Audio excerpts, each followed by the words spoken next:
Throw me a frickin' bonus here. This is your main event, Mark's Bonus Podcast, brought to you by the Belly Up Unhinged Radio Network Sports. I am your first host, lifelong wrestling fan, former radio guy, and cat dad. It's your boy, Troy. And with me, as always, is the WWE Walking Wrestling Encyclopedia, the main event collector, and the figure hunting warrior. He is the British Bulldog to my Owen Hart. He wasn't even there. It's Greg. What's up, Greg? What's up? I was going to start singing God Bless the Queen, right? God Save the Queen. God Save the Queen. I was going to start singing that, but I'm a little nasally today. Oh, well, thank you. Well, I have to sing Oh Canada, while sitting backwards on a horse. So. Got yourself so lucky. Yeah, right. Oh, my gosh. Either way. Well, ladies and gents, we are actually covering a weekly show here. There are a couple things I learned about this Raw that we're covering today. It is the first ever 2-hour Raw, and I thought, well, this is the start of the 2-hour Raws, right? No, I guess it was just like a special edition of Raw. The 2 hours didn't officially start until March I think it was after Mania, right? It might have been the night after, actually. Okay, yeah, because I know you and I had talked about Raw opening up with Beautiful People, and I thought this might be it. But no, that also starts in March. I think it has to do with like season premieres or maybe it's just, because it's post WrestleMania. That's the WWE's season. So I don't know. But either way, and you said it happened a couple of times with Beautiful People, right? It did, but I think you wouldn't know it because I think they dub it over on Peacock. Yeah, probably put in like Thorn in Your Eye or whatever. But yeah, whatever the Raw theme was at that point. But yeah, so things are changing in the WWF, and we're going to talk about that. They're not yet on top. WCW still running wild, brother, with the NWO hot as hell. And we actually covered, if you want more from around this era, a couple weeks from here, you can experience Super Brawl 7. Greg was actually there. So if you want to go check that out, it is in the archives now. But we're trying to touch on, we did ECW from 96, this from 97, and next week we're covering 1998, which we will get to here in, next Wednesday. But real quick, before we get into all the news and notes, we're going to take this time out to let you know that the main event Marks is sponsored by Fanatics. Get all of your officially licensed sports gear with Fanatics at Fanatics.com. You can click on that link down in the podcast description, and when you go to checkout, let them know that the main event Marks and Burns sent you. Also, we are sponsored by Swift Lifestyles. They are clean energy drinks and focus enhancers, great tasting vitamins, and big brain nootropics that are made and shipped from the USA. Go to swiftlifestyles.com and use our special promo code MAINEVENTMARKS, all one word, to get 15% off your order. Also, follow us on our link tree. It is linktr.ee/main-event-marks. There you can see all the links to wherever the podcast is live. And make sure that you go to our YouTube, like and subscribe, like all the videos there, subscribe to us. We are posting new content almost daily on our YouTube channel. We've really stepped it up with quality and with quantity as well. So if you don't want to miss a moment of the main event Marks, follow us there. We're also doing Marks on movies, Marks on TV, and Marks on games. So we are expanding, baby, all on YouTube. It's reviews on various video games, reviews on movies and previews of movies, previews of shows and reviews of shows as well. Check us out on youtube.com/C/main event Marks podcast. Also, listen to Burns live every Wednesday at 9 p.m. Eastern, 6 p.m. Pacific. That is when you can hear our podcast live on tikilive.com/channel/Burns. Burns is a brand new unhinged sports radio network, and it stands for Belly Up Unhinged Radio Network Sports. We go live every single Wednesday at 9 p.m. Eastern, 6 p.m. Pacific on tikilive.com/channel/Burns. That's Wednesday at 9 p.m. Eastern, 6 p.m. Pacific on tikilive.com/channel/BURNS. But now that we're done with all the shilling, time to take our first break. When we come back, we're diving headfirst into all the news and notes from this time. Right after this. Follow the Main Event Marks at Facebook.com/Main Event Marks Pod, on Twitter at Main Event _Marks, and on Instagram at Main Event _Marks and at Main Event Collector. Get ready to rumble in your new Main Event Marks merchandise. We've got t-shirts, hoodies, masks, hats, stickers, pins, and much more on our Redbubble store. That's maineventmarks.redbubble.com. You can also pick up some awesome clothing items with the latest updated show graphics on our Bonfire store. That's bonfire.com/store/main event marks. Support your favorite retro wrestling podcast and pick up some cool swag on our Bonfire and Redbubble stores. That's maineventmarks.redbubble.com and bonfire.com/store/main event marks. Hey gang, it's Commissioner Cooper of TSS Fantasy. We are the fantasy show of the people. Expert fantasy advice, free contests, leading expert medical and legal analysis, and most importantly, you. Interact with us on all social media platforms or check us out at tssfantasy.com. You can hear us on Spotify, Apple and Google Podcasts, iHeartRadio, and many more. Check out the fun today and be a part of the most interactive fantasy show around. TSS Fantasy, the fantasy show of the people.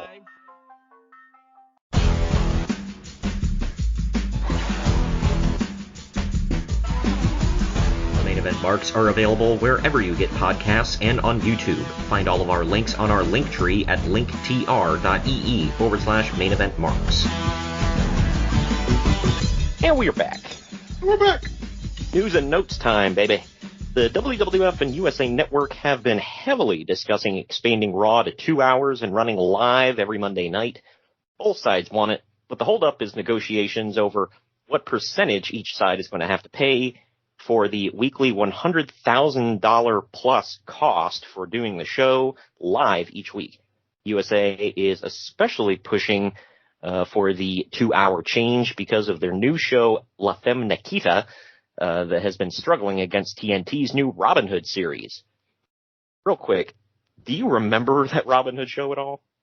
I do not, but I remember Lafon Nikita because it always was like, was it before Raw, after Raw? It was after, yeah. That's what. So before was always like some Law and Order, probably. You remember the old school, like the ticker at the bottom of Raw that was like countdown to Lafon Nikita. There's a couple of episodes on Peacock that they forgot to edit that out of. So. Yeah, well, I think it's over the master footage because like they have like lower thirds advertising it on this one we're about to review. Yeah, I was like, oh my gosh. Definitely brought back some memories, but I do not remember Robin Hood whatsoever. But that's probably because of the I remember a couple of times they would, the outro of Raw, stay tuned for Lafon Nikita, they literally say it. Yep. But it's probably because of the extra hour of wrestling lead-in that TNT has. February is sweeps month, so it's especially important for USA to have higher ratings so that they can demand more money from advertising. USA wanted to air the entire Royal Rumble match during this Raw, which is called Royal Rumble Raw, figuring that it would do a huge rating. They ran commercials for several days advertising it, but then Request TV and Viewers' Choice stepped in and threw a fit. They claimed that they had the exclusive deal to air the Rumble and prevented USA from airing it. Do you remember seeing advertisements that they were going to show the whole Royal Rumble match? I do, yeah.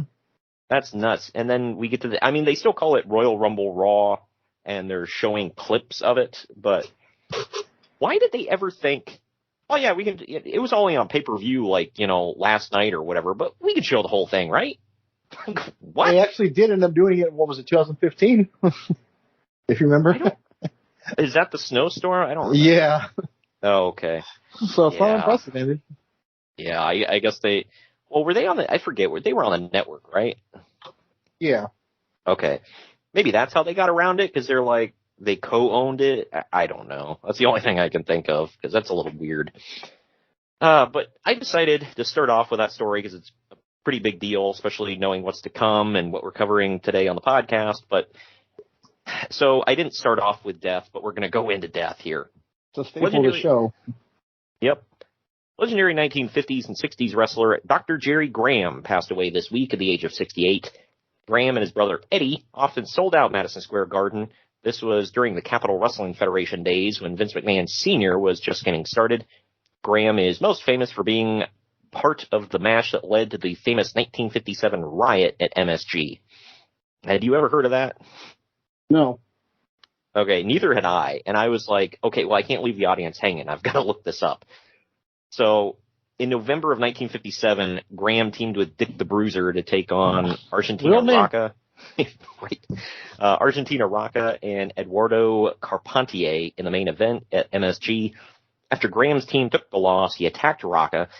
The attack was so vicious that the fans rioted. They threw chairs and stormed the ring while Dick the Bruiser and Graham held them at bay, tossing bodies from the ring.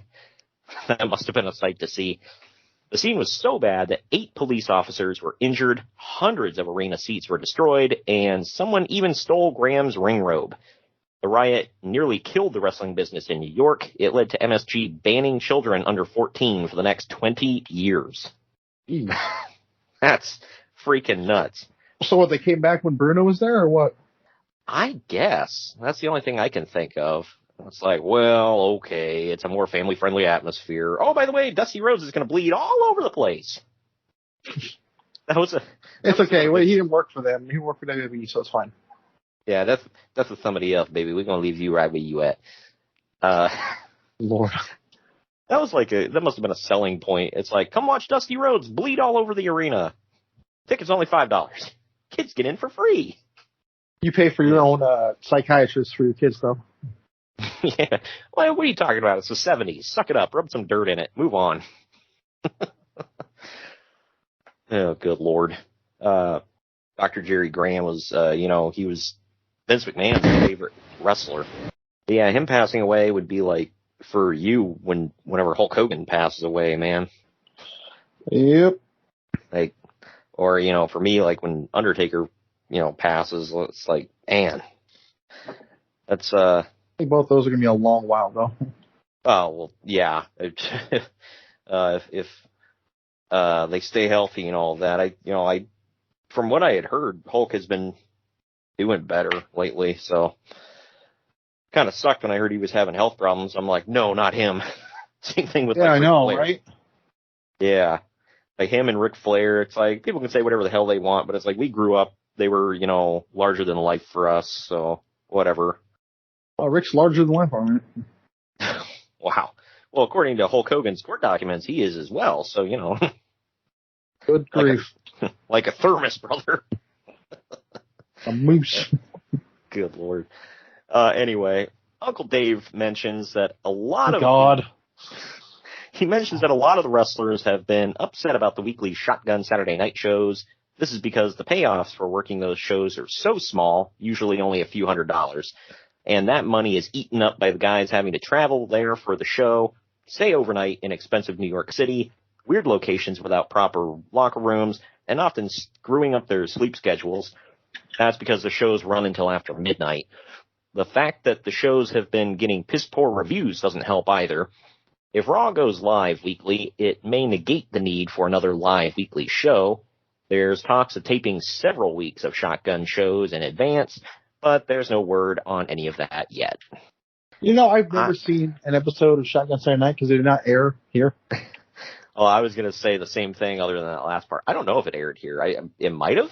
I don't know. But, when this was on the air, I was not staying up until, frickin' midnight on a Saturday night. So that's just... Oh, you didn't know how to live then. You weren't staying up till midnight on Saturday night. Yeah, right. Yeah, the time I did stay up till midnight with my buddies. Well, if you're going to stay up till midnight on a Saturday night, you're definitely a kid if you're watching wrestling. Usually more combat night, but whatever. Yeah, right. Well, for me, when I did stay up past midnight, eventually it was like Halo night for me. Here's a nice blast from the past. Well, I shouldn't say nice, but either way. Tony, I think his name is pronounced Halmy, whatever, the former Ludwig Borga, is reportedly trying to get WWF to bring him back in. Well, yeah, man. Yeah. Well, you know, he's got tens of fans. Yeah. When they're all like in his country. Where is he from? Lithuania or Helsinki? Finland. Right? Finland. Yeah, Finland. Yeah. Yep. And according to multiple people, he had some SS tattoos on him. So, yeah. He was, I'll just say the bad guys from WW2. Those guys. Oh. Yeah. I didn't know that. Okay. Yeah, wow. Apparently he was an out loud and proud white supremacist. So there's that. I don't know who's out loud and proud about that, but literally never heard that in my life about him. Yeah, I think JR talks about it on his podcast. Grill and JR, for anybody out there that doesn't know, if you're not in the know with podcasts. So a white supremacist ended the undefeated streak of the Native American wrestler. Yep. Had a good call. I was 8 years old when I realized this. Yeah, right. Yeah, wow. Well, apparently that was a discussion that JR, you know, because he was in, I don't know if he was in talent relations at that point when he was in there, but he worked with talent, and he said that was a discussion he had to have with him about, you know, maybe cover up those tats when you're on our television. Maybe burn them off? Yeah, or better yet, never get them.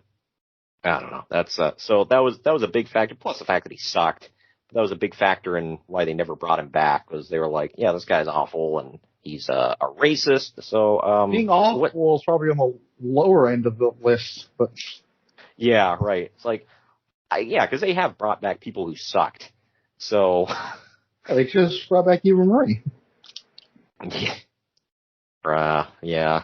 I still can't believe he got work with Herb Abrams, if I remember correctly.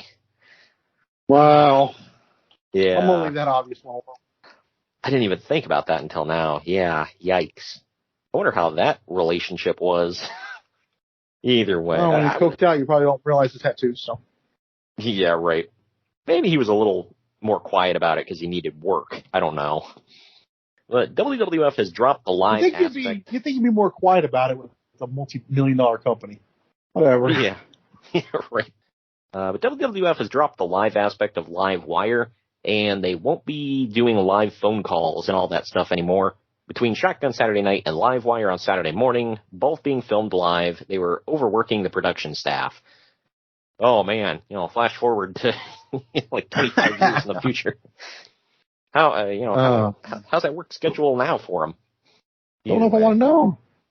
Yeah, right. I'm good.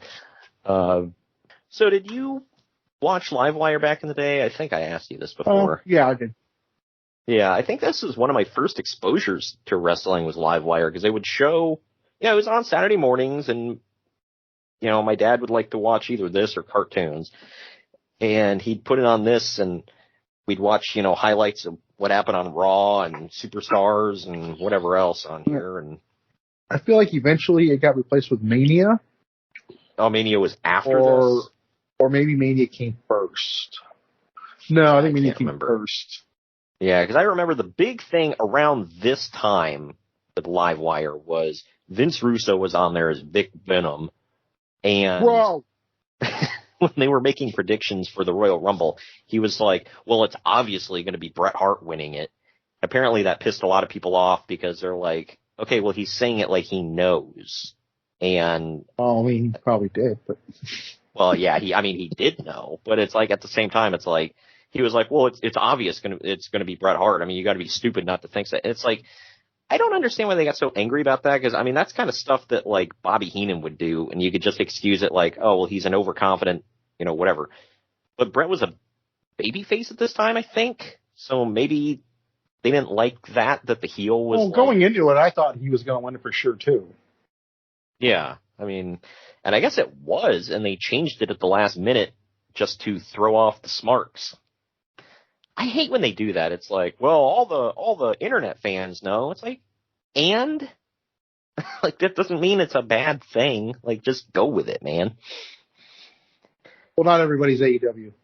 Yeah, Well, here we go, man. There's another blast from, lots of blasts from the past today. Sunny. Last one didn't work out so well, so. Well, this one. Sunny is reportedly the most downloaded celebrity on America Online. She recently surpassed Terry Hatcher and Elle Macpherson. Okay, so what's the blast in the past part you're referring to? Literally all of it. When was the last time Terry Hatcher and Elle Macpherson have been in headlines? And, Desperate Housewives and, the couple episodes of Friends that Elle Macpherson did. Well, yeah. And America Online, wow. Wasn't that AOL? Yeah, but no one ever called it America Online. Yeah. So, and then, well, I can say the last time Sunny was in headlines. It was fairly we recent. won't. Yeah, right. Hey, everybody, go check it out. Man, you want to talk about a rap sheet, man. Mother of God. This woman needs some help. That's all I'm going to say. She needs some serious help. If she adds to it monthly, not even being funny either. Yeah, I know. I feel like she's not well and she needs help, and she doesn't have help. Oh wow. Yeah. Welcome to the Many of It Marks State the Obvious podcast, folks. Yeah, right.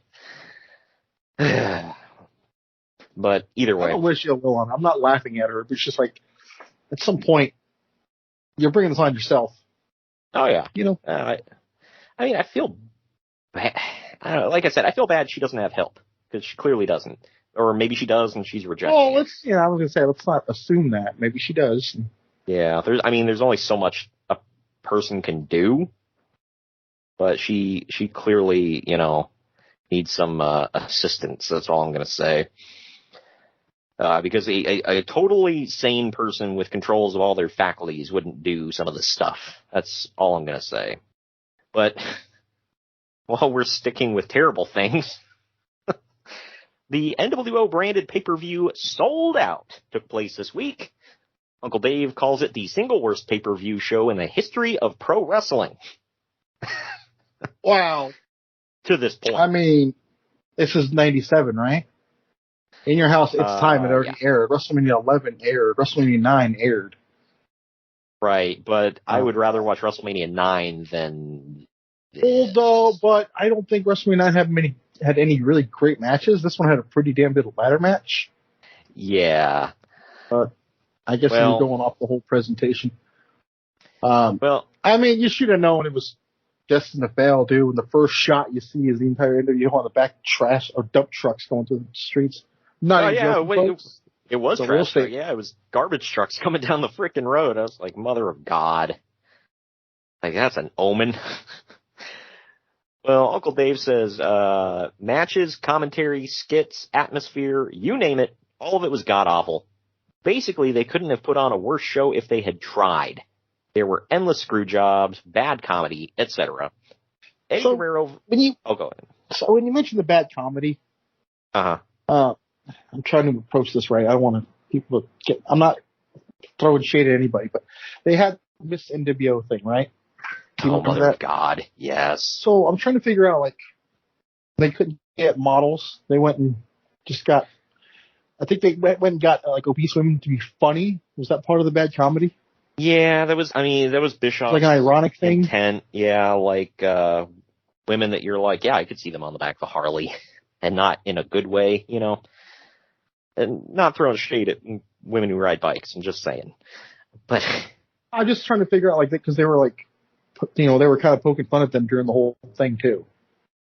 Yep. So. Yeah, there was that. There was the guy yelling over the PA system the whole time, like, the NWO announcer guy. He made quite a few racist remarks towards, like, Eddie Guerrero. Oh, yeah, he called Eddie Guerrero the jumping bean. I remember that. Yeah. I don't understand why I thought that would be funny. The thing I did laugh at was when one of the baby faces would do well and he'd be like, loser. But they did say, to your point, Eddie Guerrero versus Syxx in a ladder match was the only saving grace of the show, although the commentary during it was the worst. Uncle Dave said, by this time, the show was about as much fun as 3 hours of somebody masturbating. In fact, I'm not sure it isn't what we were watching. Okay, then. Uncle Dave... What kind of stuff does he think about? Right.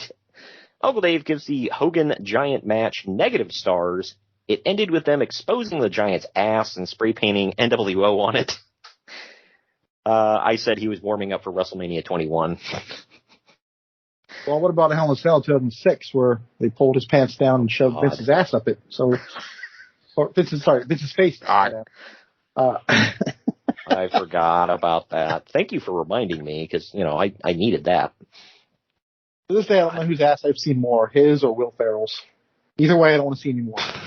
Yeah, I'm good. Miss Texas, later to become Jacqueline, quit USWA this week. She has accepted an offer from WCW and debuted this week on Nitro, getting involved in the Benoit Sullivan woman's storyline. Ella Ray. Yeah, I know. Yeah, she just pops up. She's with Sullivan. She's on Super Brawl 7, by the way, now in the archives. I remember when she popped up, and you can hear a woman saying, "What are you doing here?" Like, she knew her. I don't know why I vividly remember that. Yeah. Who the hell is this? Yeah. What are you doing? Because she clearly knew her. Nobody watches frickin' Memphis. Like, what the hell? I will say, also, if you want to see all my notes and such from the event, it is on the Belly Up Sports website. I have a blog on there. Go to our social media and check it out. I'm starting to put our show notes up in blog form if you want to check them out, see what Greg and I thought of it, and then you can follow along on the podcast. As always, I link that at the very end of every blog, so check it out. Got a lot of fun stuff planned, but we'll talk about that at the end. Absolutely. Some of it's already underway on our YouTube, and yeah, we got a lot planned. Yeah, but anyway. We're expanding. It's about damn time. Yeah. Randy Savage's new WCW contract is for $1 million per year for a limited number of dates. WCW justified the huge deal because without Savage, they would have also lost the Slim Jim sponsorship. That deal brings in $500,000 per year to WCW. Quite a chunk of change. Oh, it's literally a 50% wash. So, yeah. Can't knock him for that, I guess, right?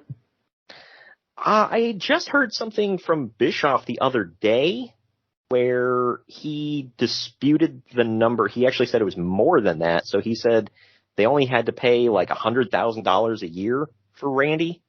He was like, why would you not take that deal? Like, he's like, we're literally like, it's like a steal. Like, yeah. Like so you're getting Randy Savage for $100,000 a year. That's, wow. Good for them. But I bet Diamond Dallas Page was happy. Yeah, right. They're just about to start their epic feud, so. Yes, sir. WCW had huge first day advance sales for the Super Brawl 7 pay-per-view. People actually camped out the night before to be the first to buy tickets. Uncle Dave says that that's never happened before, even when WWF was at its hottest. So I remember buying ours. I don't know if you've ever heard of this. You ever heard of a music store called The Warehouse? I thought you said you got it at Tower Records. Maybe it was Tower Records. Okay, The Warehouse is where I got my Thunder tickets. Ah, okay. Yeah, you're right. Okay. But anyway, The Warehouse though, was some other place, though. Well, to answer your question, no, I've never heard of The Warehouse. You see, now I'm getting confused. Okay. You're like, where did I get them? Okay, it was definitely music. There was two music stores I used to buy them at. Seriously, it was The Warehouse and Tower Records. Hella random. I didn't know that you could buy wrestling. Yeah, they had like a little store. Kiosk for Ticketmaster or whatever. It might have still been Ticketmaster back then, whatever.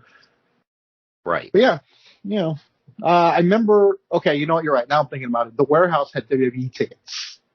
Okay. Okay. Tower Records had WCW tickets, or it might have went on the venue too. I don't know. Yeah, I get nuts. That's what this podcast does to me. Yeah, right. Yeah, that's nuts though, man. Like, they were camping out for these tickets. And well, we got to the Cow Palace at like 4:00 in the morning for No Way Out 2004 tickets. Holy cow! And they were gone too, so we didn't go. We wouldn't have got them. Jeez, yeah, that's freaking crazy, man. That was I mean, does anything still sell that hot out there? I mean, right now it's kind of a bad barometer, you know. It's hard to say because with online, there's no camping anymore. Yeah. So, I mean, are most shows sold out in that area though? Not right now because of COVID, but right. I think the Warriors games are the only thing still selling out. Sharks games become non-existent. I think a couple weeks ago they clocked counted 3,000 people. But yeah, so Warriors games are the only one's hot right now. But literally nothing sells out here. Yeah, like we gotten close. Well, when we went to Extreme Rules, it was pretty damn full. Yeah, that was really close to sold out. The AEW show I went to, it was I'd say 3/4 full. So that was actually pretty good. Might have even been more. But people didn't stay throughout the whole show. You know, they'd stay for Dynamite, and a few of them sifted out by the time Rampage hit. But yeah, I don't know. So Ohio's never been great about, selling the joint out. The only time anything is really sold out here wrestling-wise that in the past couple decades was when Bret Hart came back on Raw and when Batista came back. Oddly enough, both those things. Wish he didn't come back at it. So. Yeah. Like, dude, we sold out the joint for you. And that's a big deal. Because I said, nothing sells out here. Populated city, though? Yeah. It's like if you're going with most populated cities in Ohio, it's like bottom tier, but yeah. So it's like probably Columbus, Cleveland, Cincinnati, and then everything else under that, like Dayton, Akron, Toledo. Akron is just LeBron James' family, I believe, but you don't want to go to Akron ever. Just putting that out there. Very high crime area. But either way, we got one of those. It's called Oakland. Anyways, let's go. Good God. WCW will be holding a show in Montreal in April. The top 2 matches are going to be Hulk Hogan versus Jacques Rougeau and The Giant versus Pierre Woulet. Oh my God. There's also rumors that Jack Tunney will be helping WCW promote the show. Good Lord. Jack Tunney. Yeah, right. That's the infamous show where I think Hogan loses and he insists on doing it, right? Yeah, I believe so. Yeah, and I think because Bischoff was asked about it, and he was like, "Who cares?" He's like, "It's not on TV." Whatever. Canadians ain't. Well, I mean, they love Hogan there, but Jacques is like a god there, right? Yeah, right. Well, so is Hogan, oddly enough. But that's one of the things. Like every single person in the wrestling business admits it when they bring up Montreal, they just say Montreal's different. It's like a country within a country. No, they joke that it's not even a country really. It's a province. Don't people say that sometimes? Quebec. Yeah. I mean, yeah, Quebec is a province. Yeah, but Montreal's still right. Joke. It's not really Canada. It's a province of it. Yeah. Well. Yeah, because I mean, Quebec is mostly French Canadian, but Montreal is apparently very French. And according to Warren Hayes, that was on the show before, he lives up in that area, and he said there's a big feud between Montreal and Quebec City, and it's like the same people but very different. So it's I don't know, something about the province of Quebec is just odd. Them damn French. Anyway. I didn't say it. I also didn't deny. But let's move on. Right.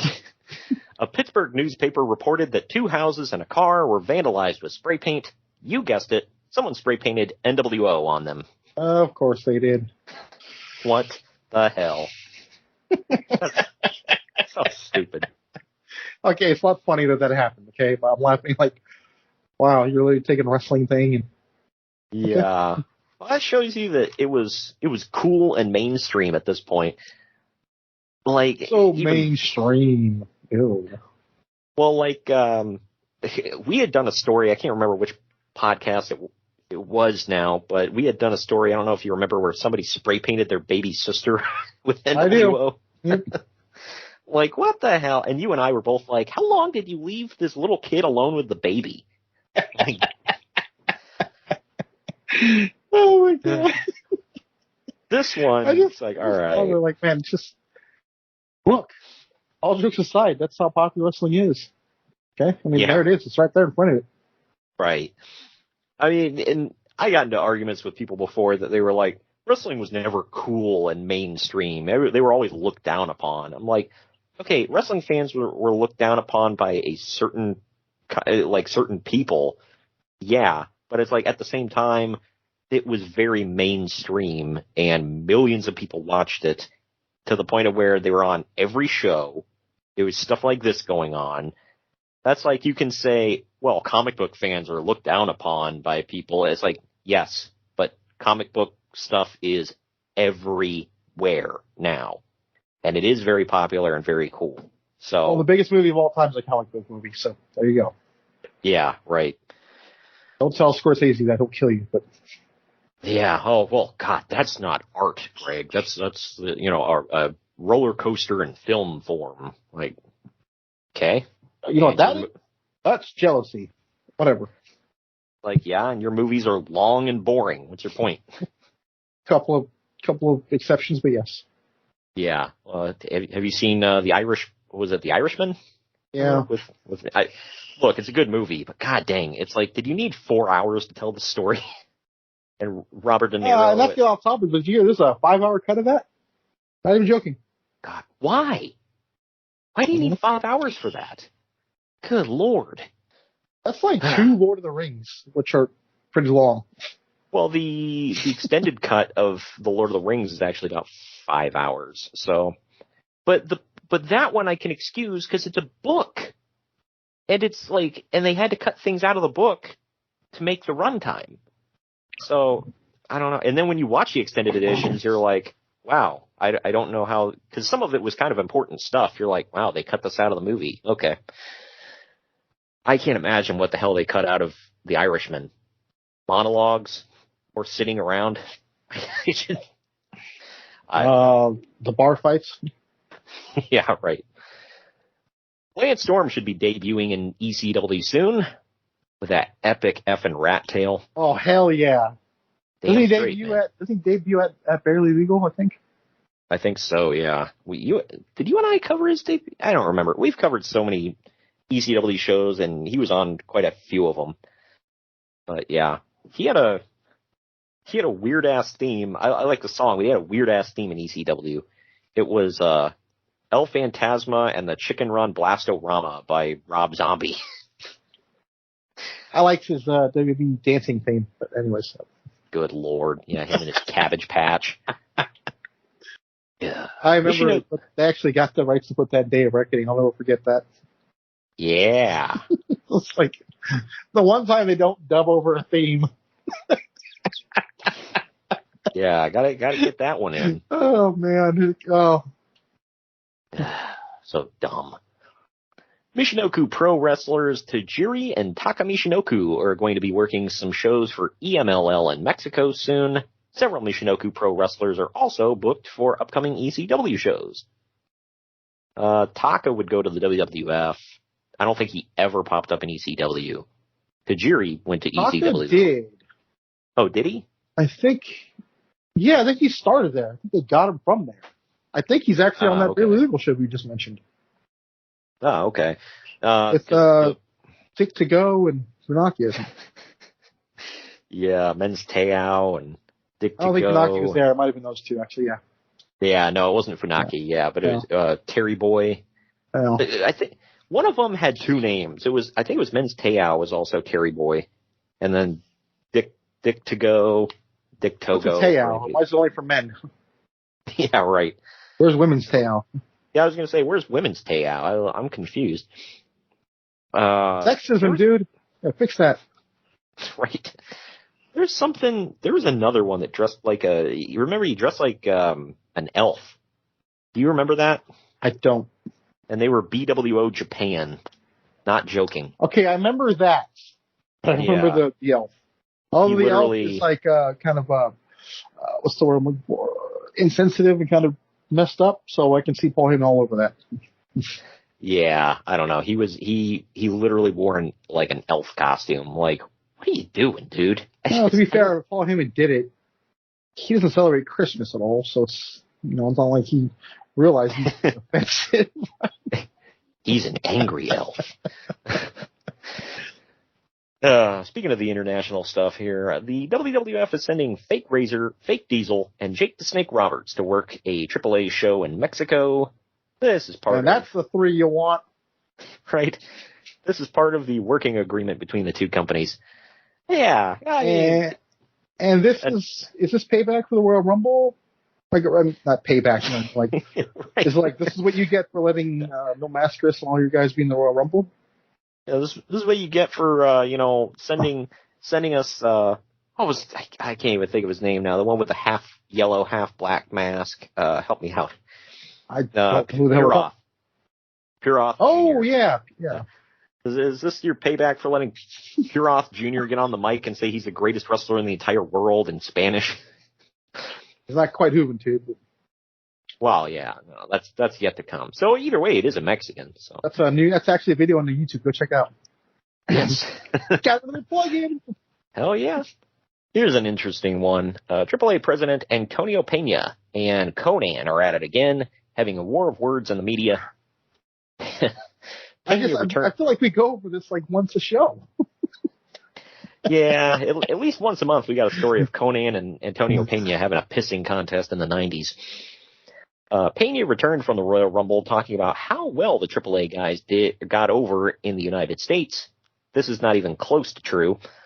Conan, naturally, responded in an interview. He crapped on how much the AAA guys flopped at the Rumble. Pena responded by saying that all of Conan's wrestlers in WCW don't ever get pushed. Also, they only get to wrestle each other because WCW doesn't take them seriously.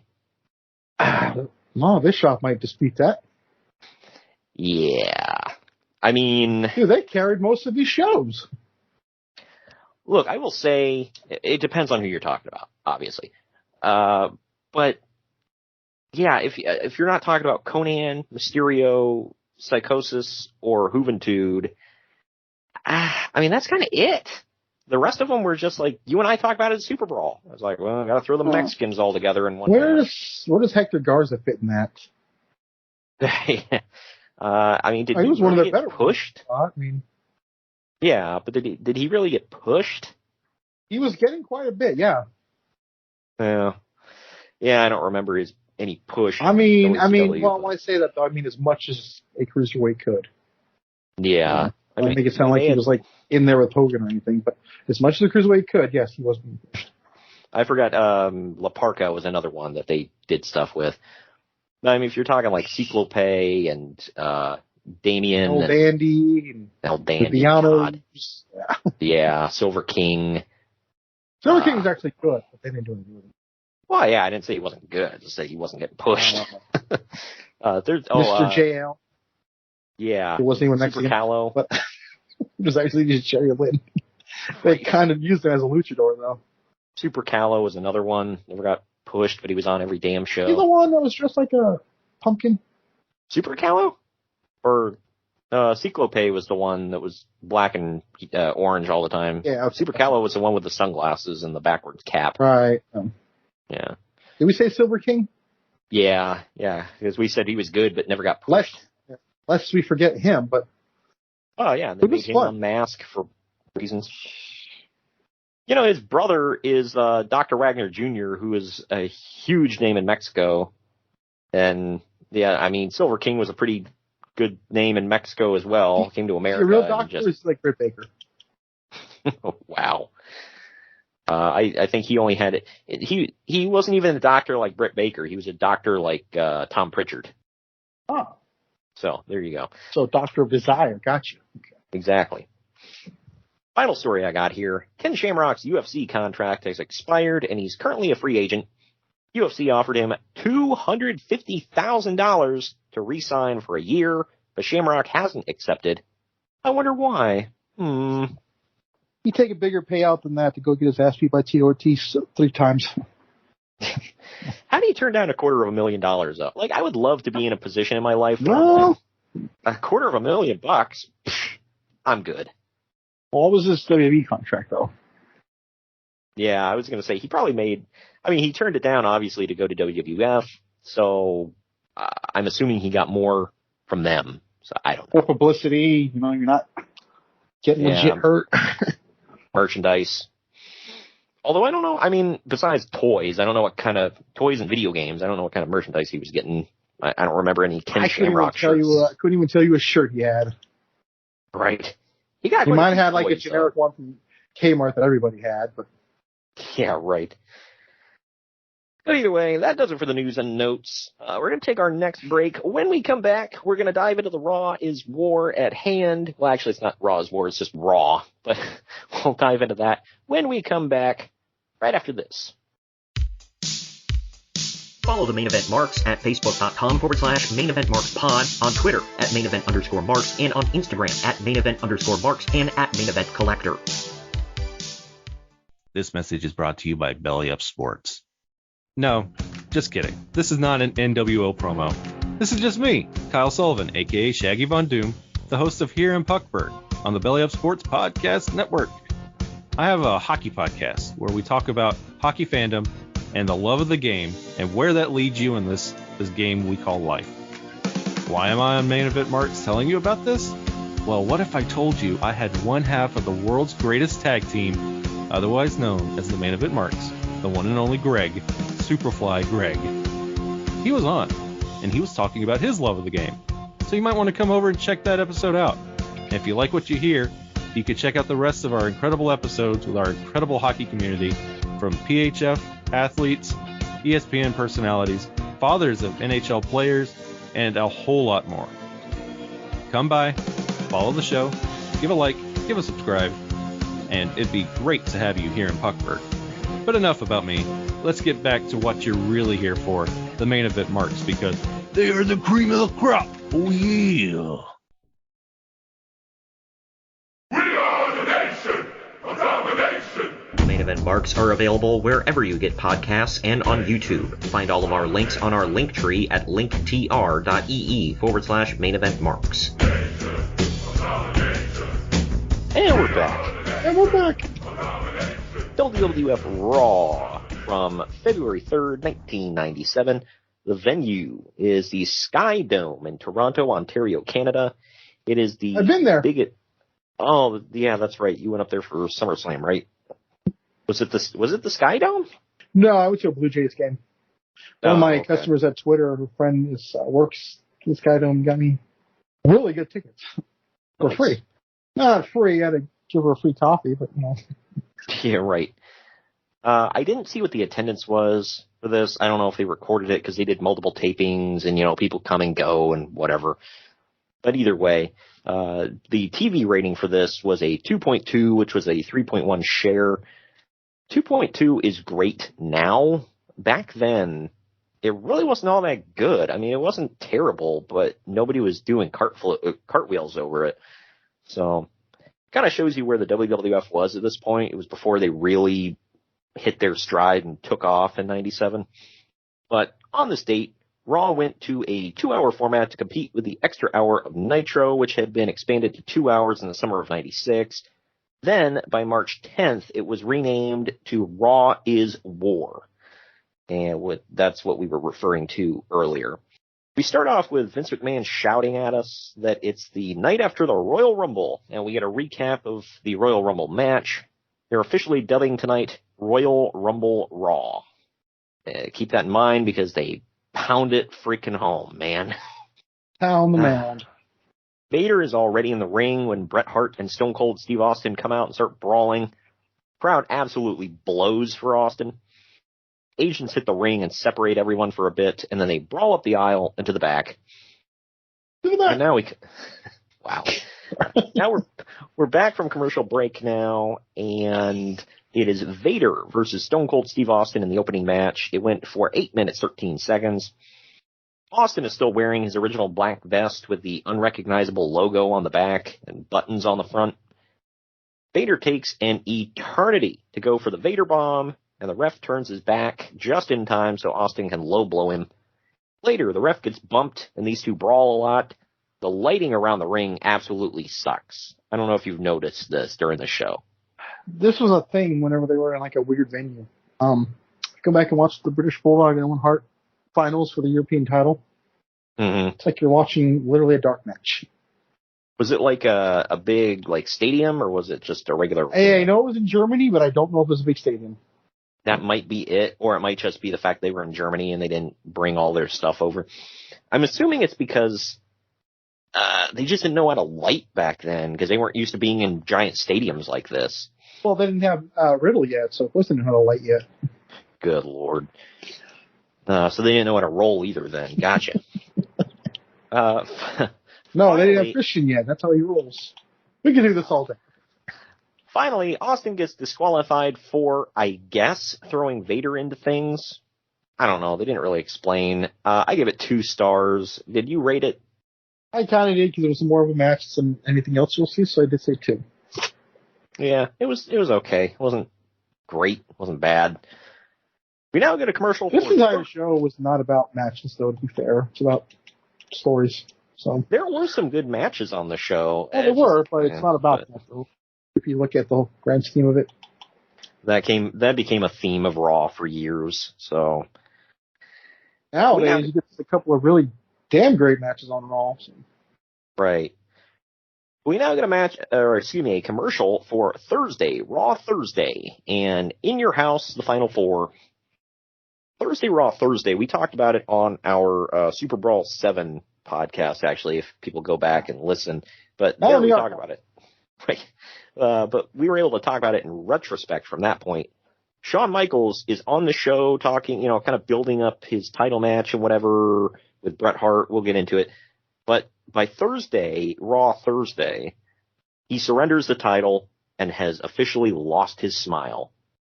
Which The Rock wins his very first title, too. So there's that, too. Yeah, right. And that's all on our YouTube page, by the way, if you want to go check that out with clips of it. We talk about it. But on his way to the ring with a ton of black guys in suits, one of them being D'Lo Brown, Savio Vega gets interrupted by Jim Ross. By the way, I had completely forgot that Savio Vega was ever a part of the Nation of Domination. Yeah, it wasn't always just like an all-black group. Because they start out with Faarooq, Crush, who was like the Prisoner Crush, and Savio. Right. Yeah, and it's not a good look that, it's like you got these guys like Faarooq, it was like Faarooq Assad and whatever, and he's clearly supposed to look like a Black Panther, and he's putting the fist up and everything, and it's like, who's his best pal? The white guy that just got out of prison and has a tattoo on his face. Looking back, most of the time was kind of controversial, but I thought it worked. Oh yeah, it was. I mean, they were never like dominant, but despite the name, but they were a good faction. They were pretty good, especially looking back. I did like the 1998 one more though. Yeah. Well, building up to that, before The Rock kind of ruined it, in my opinion. Yeah. D'Lo, Mark Henry, Kama Mustafa. So yeah, it was a little group. It was nothing but the Hall of Famers or future ones, but I feel like with The Rock in it, like The Rock worked in it, I feel, and then I feel like they ruined it by getting Owen Hart involved. Yeah, that one didn't make any sense. It's not because he was a white guy either. It's just, why? Yeah, right. I mean, there's no reason for it. He didn't fit in any way, shape, or form. I just don't get it. But either way, Savio tells JR that the Nation of Domination is number 1. And then we get this. It's Flash Funk versus Savio Vega with the Nation of Domination in his corner. This one went 4 minutes, 21 seconds.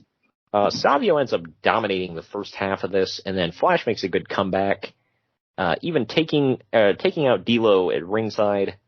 Finally, Funk misses a moonsault and gets pinned by Savio.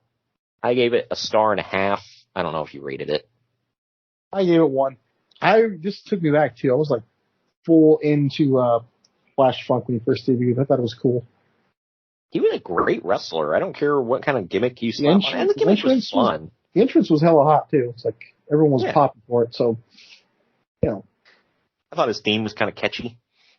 It was. And he have the women here, by the way? I forget. Did he what? Did he have the women here? I forget. No. It was just. I thought. Okay, yeah. Yeah. So he had a cool entrance gear. He came out, with that big wide-brimmed hat. He almost looked like Huggy Bear. And, Huggy. Yeah. And then he'd take off the jacket and the hat, and he'd have the the bright suit on, and he'd do a cool dance or whatever. I mean, he danced even as Too Cold Scorpio, so it's not that far off. Yeah, I don't know if that was the whole thing, but right. I feel like they could have still kept the name Too Cold Scorpio. I didn't like the name Flash Funk, but everything else I thought was really cool. Well, you would have got the catchy song without the name change, though. Oh, because it's literally in there. So. Yeah. It starts off by saying, "Oh, Flash, you're so funky." Like, okay. Yeah, nothing screams cool like that. 1996, 97, though. I mean, it kind of did, though. You got to put yourself back in that time. Don't forget. Yeah. And hey, at least he was getting paid on time here, as opposed to waiting on that check in the mail from Paulie. I do like, by the way, looking at it now, I'm like, oh well, 2 wrestlers. One of them's in the Black Panther group, but it's not the black man. It's the Puerto Rican. Because that makes sense. Right? Yeah. I didn't even think about that just now. And he would break off to go form Los Boricuas eventually, later this year, actually. Which was just lame. Yeah, they sucked. There's no better way to say it. I mean, it's not like the DOA was any better, though, in Crush form then. Let's make that clear. Yeah. Well, yeah, no, DOA sucked, too. It was just another group. Crush was decent, but... Yeah. That was it. We'll see him in action later on in the show. The other thing, D'Lo Brown started off in Smoky Mountain Wrestling. He was 1/3 of the Gangstas. And then New Jack and Mustafa broke off to go to ECW. And then D'Lo eventually went to WWF and joined the Nation of Domination. There you go. I find it funny because I've met D'Lo. There's no way in hell that man can be a part of a group called the Gangstas. He's the coolest dude in the world. I know.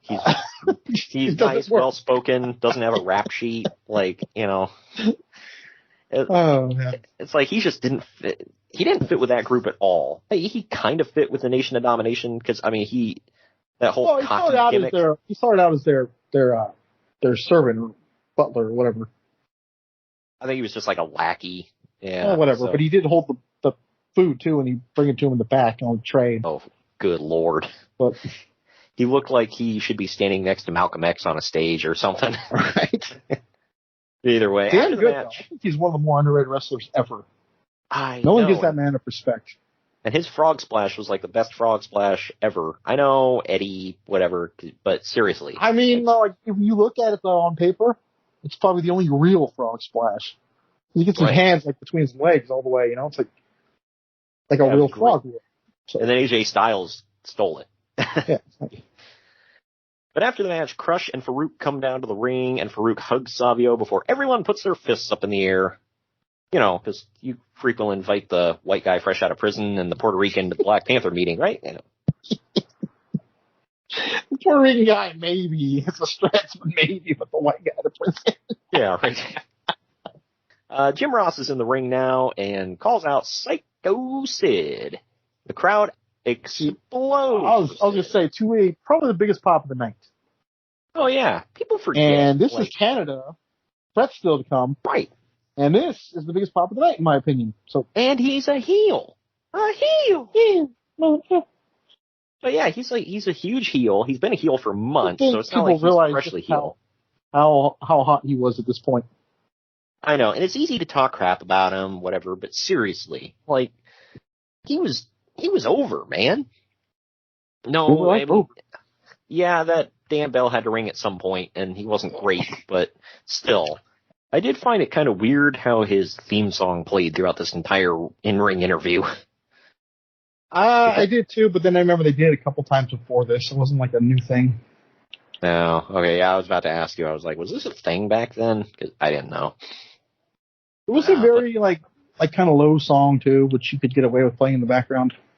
Right, yeah, it didn't, overpower anything. Except when Sid started to whisper, then it was like, what the hell are you saying, bro? Something about having half the brain you do or something like that. Yeah, right. Let's do this again. We're live, pal. Classic. Anyway, right. Anyway, Jim Ross asks him about what happened between him and Shawn Michaels at Survivor Series and the Royal Rumble. Sid says that when all things are said and done after the Final Four, he'll be standing tall as the master, the ruler of the world. Yeah, gotta whisper it like all creepy. I'll say he played that. Yeah, if he's not nuts, he played that really well. So good for him. I can see your nuts. Wow, I used to think you were crazy. Now I can see your nuts. Anyway, back in the locker room. Austin Powers, if you don't know what it is, folks. Right. In the locker rooms are the WWF Tag Team Champions Owen Hart and the British Bulldog. Vince McMahon interviews them, reminding Davey Boy that Owen Hart eliminated him at the Royal Rumble. They show footage of Bulldog calling Owen an idiot after the elimination. Quit stirring it up, McMahon. Yeah, right. Owen and Davey Boy then bicker back and forth as the interview comes to an end and we go to commercial break. There was never a payoff to any of that. They never split? Nope. Wow. Well, there you go.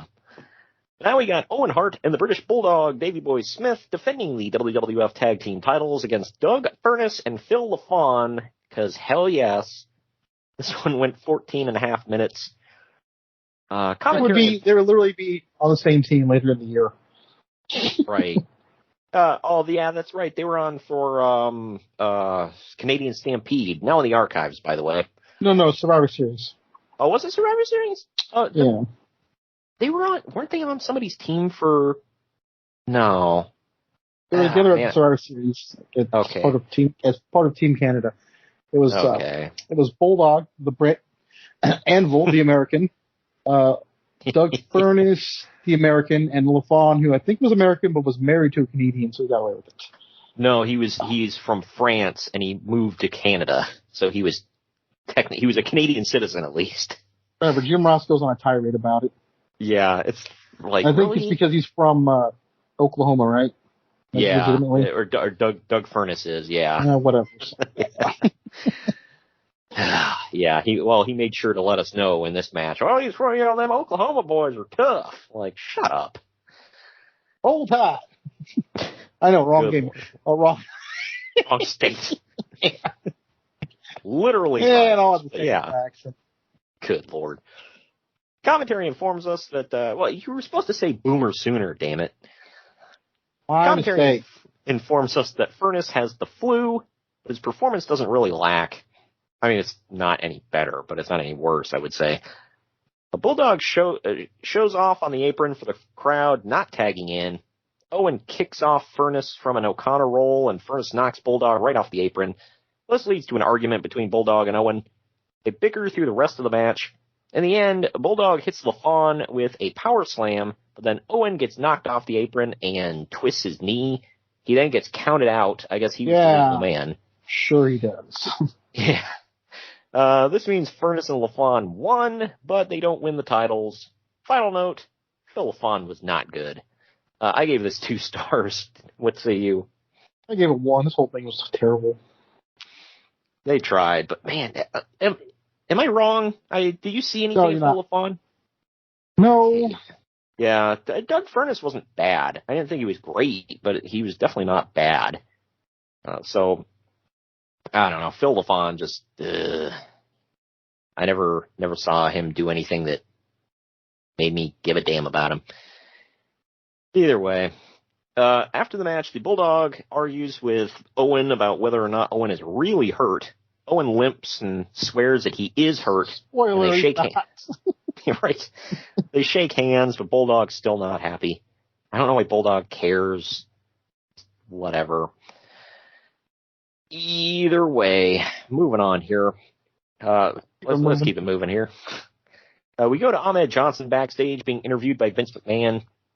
We see clips of Ahmed Johnson fighting with Faarooq and the Nation of Domination. Ahmed tells us that we haven't seen nothing yet, and he's off his Prozac. And when he's off his Prozac, he doesn't know what will happen. Good Lord. Who admits what? Like, what? You're off your Prozac, so does that mean you're having bouts of depression? I don't get it. And I'm pretty sure Prozac is for, depression, isn't it? I thought it was for depression in, very old, like senior citizens, 70s and 80s. I mean, I don't know about that. And I also didn't know that Prozac is apparently the name of a rapper. So yeah. Well, were they light on names, or was literally every other one taken? I guess so. It's for the treatment of major depression disorder, obsessive compulsive disorder, bulimia, panic disorder, and premenstrual dysphoric disorder. I'm done. It can also be used to treat premature ejaculation. So there's oh, for God's sake. What the hell kind of spots are you trying to land us? It's like, really? It's like, oh, it helps with my depression. Also, it helps me last longer in bed. Like, what? That's a hell of a combo, bro. We need Blue Chew for that. Yeah, right. After the commercial break, during the Nation of Domination's entrance, Ahmed Johnson acts like he's going to attack them, but the Undertaker comes in the room and goozles Ahmed. Ahmed smacks his hand away. He tells the Undertaker that he'll, quote, be even more dead if he touches him again. Okay. Undertaker says, if you go now, you go alone. But if you wait, we'll bury them together. Then he shoves the camera away.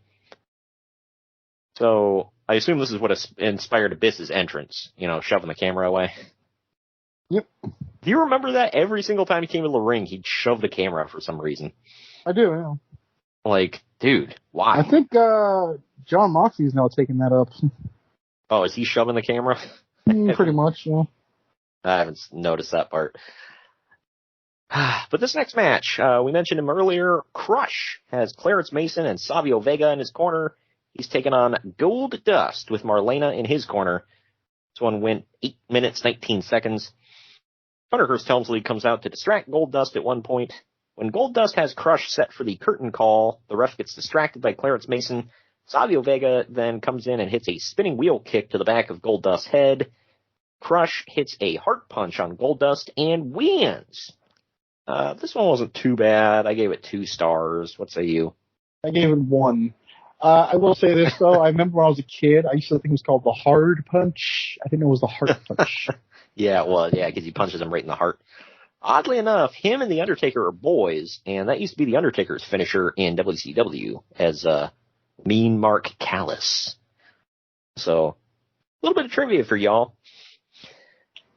We like to educate on this show. Yeah. We now get that, by the way. Right. We now get a black and white promo of Blackjack Lanza sitting around a campfire. He keeps squeezing his fist while wearing his iconic black fingerless glove. Well, and we know what good black fingerless gloves do, Greg. Sean Spears got one, and it turned his career around. Yeah, now he's on TV every week as someone's punk. But yeah, I cleaned that up, by the way. Right. But he tells us that the Blackjacks are going to ride one more time. I mean, not the Blackjacks. They do. Can't call them a liar. I will say this: the 2 that they got for that gimmick, I thought it fit them well. If they wouldn't have called them the new Blackjacks, maybe it would have one would be better. One to be WWE champion. Yeah, right. And one was a former NWA champion, so there you go. But I don't know. For anybody that doesn't know, the new Blackjacks are Barry Windham and Bradshaw. Blackjack Windham and Blackjack Bradshaw. There you go. But I don't know. I thought they had a cool look, and it was okay, but it's just a rehashed gimmick. WWE like to do that a lot, I noticed. Them, the Midnight Express. The Head Shrinkers? Head Shrinkers, yeah.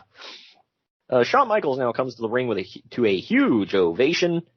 This was before Shawn was declared public enemy number 1 in Canada.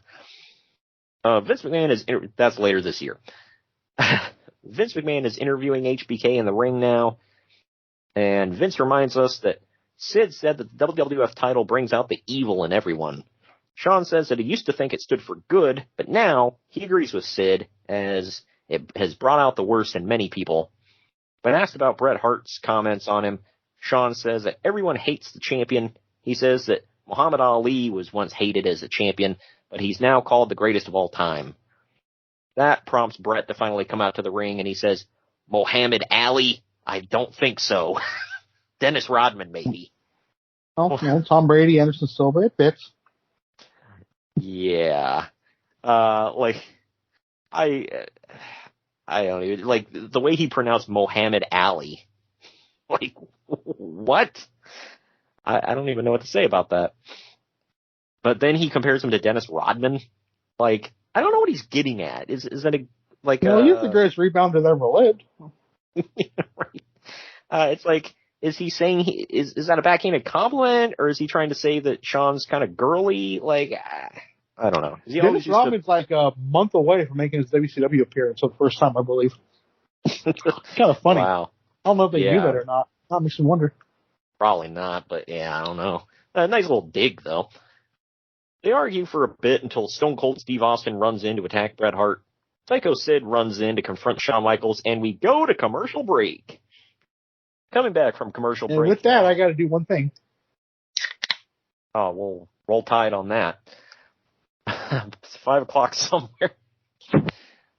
But coming back from there. Right, yeah. I'll send you a picture of my box, okay, and prove it.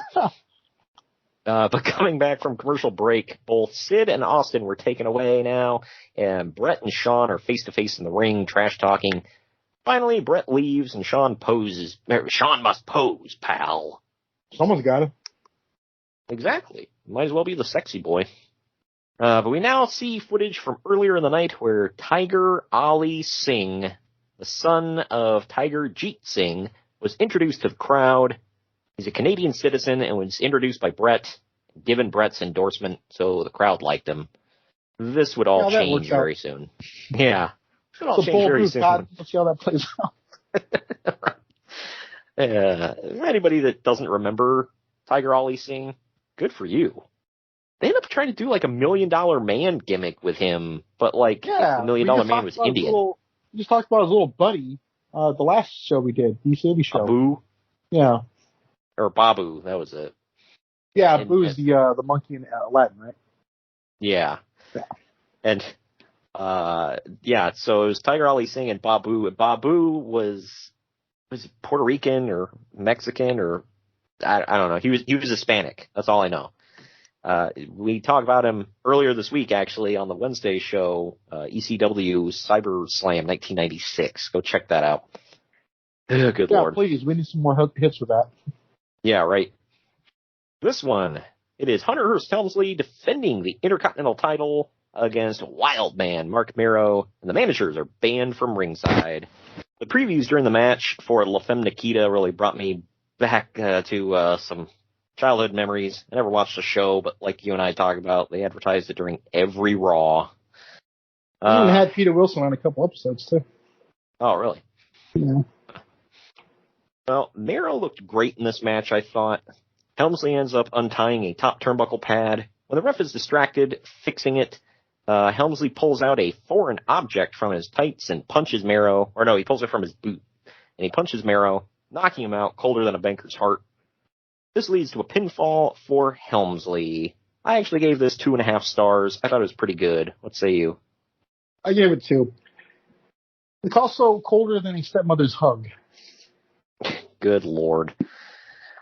I always like the one because Jim Cornette always uses that. He's like, knocked him colder than a banker's heart. I love that one. But we're about to get into the main event, so let's take our second to last break. When we come back, it's main event time, right after this. Follow the Main Event Marks at Facebook.com/Main Event Marks Pod, on Twitter at Main Event _Marks, and on Instagram at Main Event _Marks and at Main Event Collector. Hello everyone, my name is Ryan McCarthy and I'm the host of the No Credentials Required podcast. Start your work week with the Monday Drop-In, where I talk about the sports beat in the Capital District, also known as the Mighty 518, as well as Metro New York sports from an upstate point of view. I also give a life lesson from a weekly sports story, so you might learn something from that. I also have a midweek podcast where I interview different sports personalities and talk about a wide array of topics. Take a listen and subscribe on your preferred podcast app, including Apple Podcasts, Spotify, Spreaker, Google Podcasts, Amazon Music, and iHeartRadio. Also check out our social media channels on Twitter and Instagram, BellyUpNCR, and Facebook.com/BellyUpSportsNCR. We're a part of the Belly Up Sports Podcast Network in association with Godzilla Media. No credentials required, where you don't need a press pass to talk sports.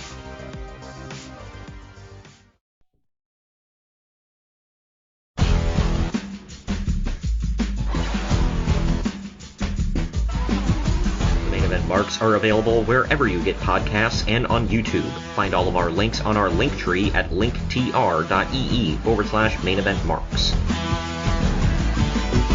And we're back.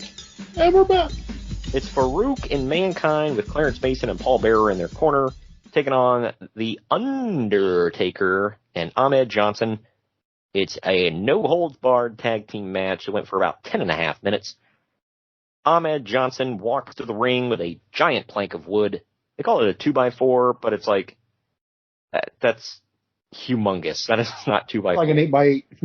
Yeah, right. This one breaks down right away all over the ringside area. Partway through the match, Crush, Savio Vega, and D'Lo Brown come to the ring. Later on, Ahmed brawls with the Nation of Domination outside of the ring, while the Undertaker is left alone in the ring with Faarooq and Mankind. Ahmed comes back with his wood and chases Faarooq to the back. Mankind puts powder in his hand, and the Undertaker... We're just going to overlook what you just said. What? Oh. Ahmed comes back with his wood and chases Faarooq away. And the immaturity hour's over. Okay. Yeah, right.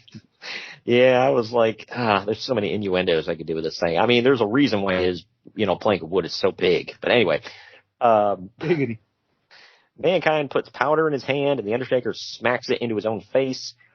Vader then runs in and splashes the Undertaker, giving Mankind time to recoup. When Mankind pulls the Undertaker up, Taker ducks a chair shot from Vader, wiping out Mankind. Vader hits the Undertaker in the back with a chair, but that just wakes the Undertaker up. He knocks Vader out of the ring and hits Mankind with a tombstone on a chair for the win. I gave this one, look, it was a bunch of BS and whatever, but I kind of expected it with no holds barred. I gave it 2.5. What say you? Close. It was okay. But my gosh, there wasn't a clean finish on the show.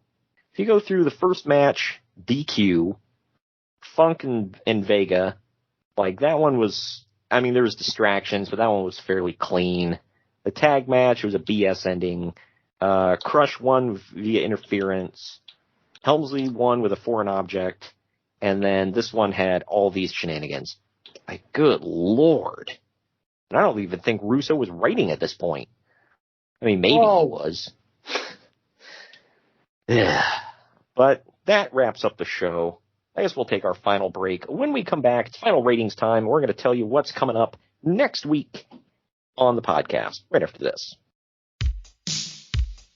Follow the Main Event Marks at facebook.com/Main Event Marks Pod, on Twitter at Main Event _Marks, and on Instagram at Main Event _Marks and at Main Event Collector.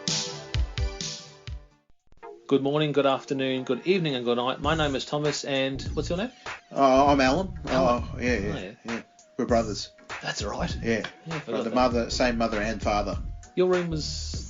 We shared the room. Shared a room. We shared the room. Thought I knew your face. Yeah, we go way back, mate. Yeah. We should do a podcast then. We have. We do a podcast. We do a podcast. What's it called? The Broadcast. Yeah, that was planned. Yeah. Well. What do we do? Well, we cover all different things in the world of pop culture. We're talking about comic books, we're talking about professional wrestling, and we're talking about movies. Go back and watch classic retro wrestling events, the likes of WWE, WCW, and if you do like that, you can check us out on Apple iTunes, also on Podbean, Anchor, and on Podknife. Also check us out on Twitter at The Broadcast. That's BROKAS. Nearly stacked up the ending. No, it's all right. Good on you. Yeah. Instagram also at The Broadcast Podcast. Remember, we don't spell it with a C. We spell it with a K. Sorry, mate. Take it easy. We are the Nation of Domination. Main Event Marks are available wherever you get podcasts and on YouTube. Find all of our links on our link tree at linktr.ee/Main Event Marks. And we're back. Final ratings time. Internet Movie Database gave this 6.7 out of 10. CageMatch.net gave it 5.78 out of 10. Despite all the stuff with the BS and all that I talked about, I thought this was a pretty decent episode of Raw. I give it a 7.5 out of 10. What did you give it? I gave it a C+. Probably around the same. Yeah. I didn't regret watching it. I thought it was pretty entertaining. Led into the Final Four. I think this was the last. Well, it was this, and then I think Thursday Raw Thursday, and then Final Four, right? There may be one more Raw after that. Oh, okay. Yeah, because Final Four's for the WWE title, so they announced it on Thursday Raw. Yeah, there's one more Raw. Ah, okay, gotcha. Yeah, so that's that. But yeah, man, that wraps up our bonus show for the month of February. We have one more show to go to wrap up this month, and it is WWF No Way Out of Texas 1998. So we can see literally how things have changed in the WWF from 1 year in the future. So February of 97. It's kind of an insane change. Oh, for sure. From February of 97 to February of 98. Big differences. No more Bret, no more Shawn. Well, Shawn is there. That's right. Yeah, leading into WrestleMania. We're about to lose Shawn. Stone Cold is officially like the guy. And Mankind is 2 personas ago. Right. Yeah. It's a lot of big changes that we'll get into. Kane's there. So no more, we talked about fake Diesel being sent down to Mexico. It's like, not for long. He'd be popping up as Kane here after the summer. Best thing that ever happened to him. Yeah, you don't say. He was never going to get into the Hall of Fame as anything else. So that's about it. But either way, coming up, like I said, to wrap up February on the 23rd is No Way Out of Texas 1998. And then into March, we're going to lead into WrestleMania by covering 3 different WrestleManias. We'll tell you which ones on Wednesday and kind of run down the whole month, what we got planned for you in March. I'm excited for it. Leading into WrestleMania is one of my favorite I'm really times excited of the year. for March. Not for the yeah. I mean, for the pop. Yeah, right. For multiple things. But just also, real quick, if you guys haven't checked it out yet, I posted my first review. It's a pilot. I'm testing some things out.